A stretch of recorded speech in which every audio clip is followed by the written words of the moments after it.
last speaker is John Clerides. Easy, Sid, easy. Great group of speakers, lots of friends that I would like to spend more time with, but our jobs and our careers seem to get in the way. Michelle and Michaela, just talking about great varieties. What would I be? I think Tanat and a little bit of a veil. A lot of Tanat. Yeah, I don't think so. I'm here to speak today about developing a wine culture in British Columbia. And on the surface, we have some 200 wineries in BC, and we have what seemingly is a vibrant wine culture in what we do. But underneath that, we have a soporific infrastructure that government has not kept up with, especially with our social and cultural changes that's happened around the world, but specifically in British Columbia over the last 25 years, or 27 that I've been in the business. Let's give you a couple of examples. We have in this province a wine auction system. What does that mean? From the charitable level, we had the Belfry Theatre in Victoria sillily apply for a special occasion license to hold a wine auction. BC Liquor Control and Licensing said, no, you're not allowed to have that, and they lost $20,000. This is a major blow to a small theater company. Having no wine auctions affects charitable giving, takes a lot of pressure off the government.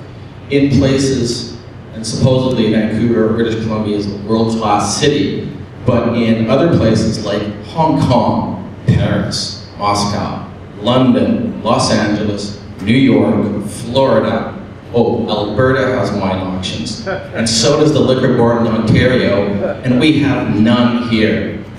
In Napa Valley, the Napa Valley Wine Auction raises some $10 million for local charities. The BC wine industry, in their submission to John Yap, all they said was keep the ad valorem, 123% markup, and that's it. There is no BC wine auction. What do I mean by that? All the BC wineries getting together, like in Napa Valley and in Sonoma, and a little place called France called the Hospice de Beaune, which started in 1415, to bottle special bottles of wine that in Napa Valley go for not tens of thousands of dollars, but for hundreds of thousands of dollars. People travel all over the world to specifically visit Napa Valley, attend the auction, eat at Meadowwood, eat in the restaurants, stay in the hotels, fly in and rent cars. We have none of that here. Private wine stores cannot buy and sell wine cellars. I can tell you right now, there is significant business that's being done on the black market of buying and selling wine. Willow Park in Alberta, the LCBO in Ontario all have wine auctions. K&L Wine Merchants buys and sells wine online in their store. We can't do that here. Why can't we make BC an international, or at least a Canada-wide destination place for wine auctions? You young people in the audience will never get to taste old Bordeaux's because of our laws. Our policies inhibit creativity, inhibit jobs, and get people to move away. Specifically, James Kluwer, who's a master of wine, he's in California. Let's look at Liquidity Winery in Okanagan Falls.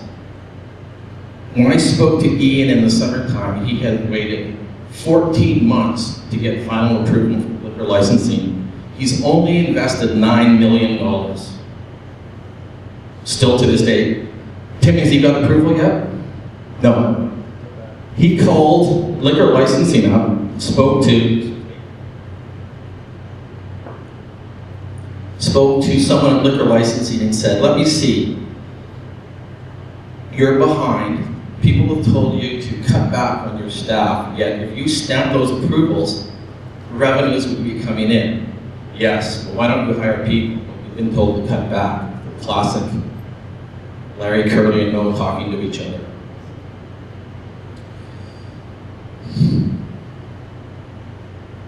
One of my friends, let me get back with liquidity. We have in this province no secondary tasting rooms. What does that mean?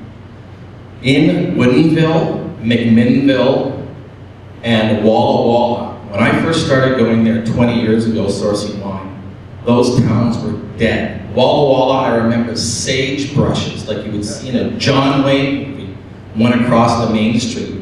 The Marquis Wine Hotel, which was built around the early 1900s, was literally boarded up. Today, Walla Walla, like Woodinville, but Walla Walla has 177 wineries. Why? And the towns are thriving. Why? Secondary tasting rooms. Woodinville, the state of Washington, realized that the market is in Seattle, but the grapes are grown on the other side of the Cascades. It's pretty geography 101, but hopefully our politicians will learn that here. So what they did is they developed the Woodinville wine route. And when I first started going there, it was kind of like going to Langley in the 1960s.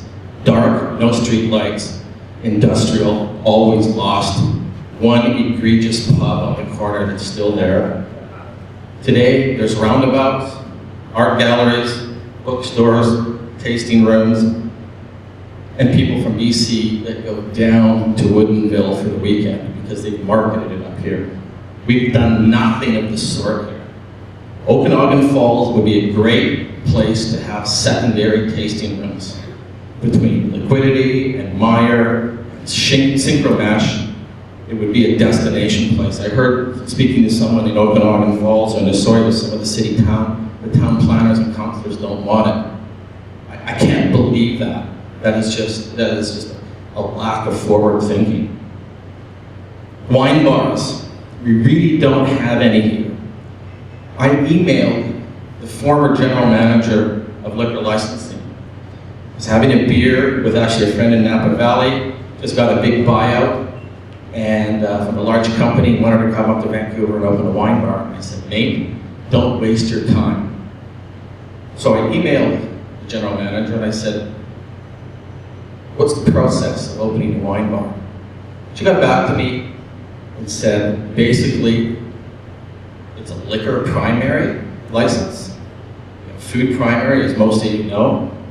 Basically 7 to 12 months of soft costs, paperwork, plebiscites, canvassing the neighborhood, plus getting the city to approve on it. So basically you have to rent a spot, pay rent on it, or have someone in there, a month-to-month lease, or pay rent on it while it's vacant, while you wait a year. You're looking at, for a 40-seat wine bar, $200,000 to $250,000 soft cost before you get your doors open.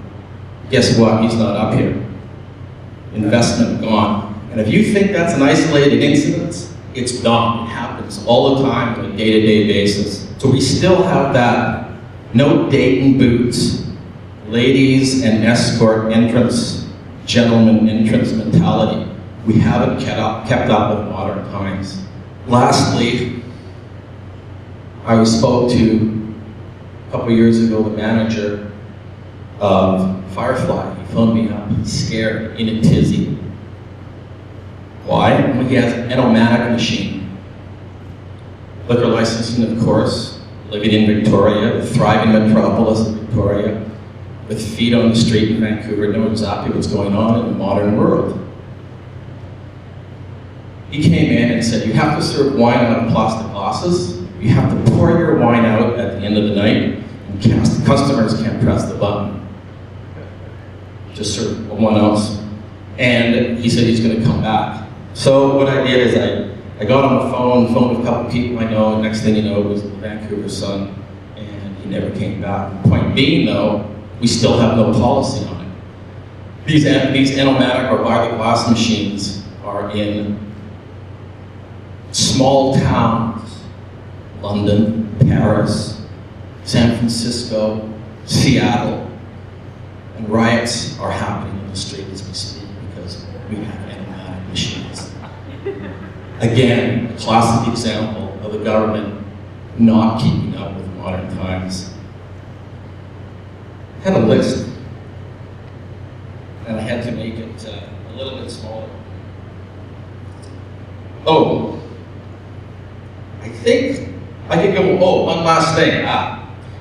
Bard on the Beach. I was approached a year ago to sponsor a sparkling wine reception for Bard on the Beach. And I said, no, I can't do it because of our antiquated rules and regulations. In the liquor policy review, Bard on the Beach has to go to the liquor store, I think 18 to 20 times, apply for separate special occasion licenses for 175 different performances. If someone behind the counter wants to be a classic government bureaucrat and give them grief and interpret the rules differently, then they have to go and come back. Liquor licensing apparently has been good to work with, but for God's sakes, this amount of rules that they have that prohibit people from the simple enjoyment of wine, again, it's frustrating and costs us money. One last thing, who's been to Bard on the Beach? Who likes the wine there? That's what I thought. Wouldn't it be cool if, as could be Marquis, it could be Liberty, or Everything Wine could open a mobile wine bar, pour some kick-ass wine from the Loire Valley of Languedoc, and enhance the wine community?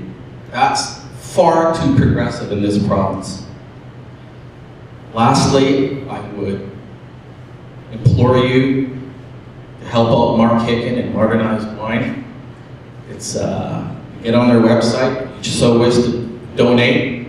Modernized Wine has been instrumental, about 50 to 60% of the full liquor review, because the government has finally clued in that their policies, their lack of direction for the wine industry, for wine culture, has cost us jobs and revenue.